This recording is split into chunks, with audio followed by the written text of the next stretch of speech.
আমাদের জানা মতে আমাদের বাংলাদেশে বর্ষা ছিল না।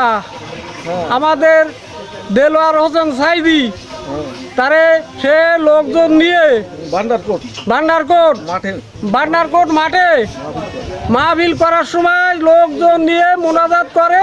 তখনই মোনাজাতের মাঠে মোনাজাতের শেষে আল্লাহ পাক সেখানে বর্ষা দিল। দেখেন কত সুন্দর ভালোবাসতো এবং সাধারণ জনগণের কত প্রিয় ছিল। মানুষের মনে বা তার হৃদয়ে গাঁথা দেলোয়ার সাইদিকে এত বেশি মানুষ ভালোবাসতো যে সে ভালোবাসার কথা এখনো মানুষ ভুলতে পারে না। আর কত আল্লাহওয়ালা লোক ছিল যে মানুষের ভালোবাসা ছিল। সবাই তার জন্য দোয়া করবেন এবং সে যেন বেহেশতের নসিবাই এই আশা করব আমরা।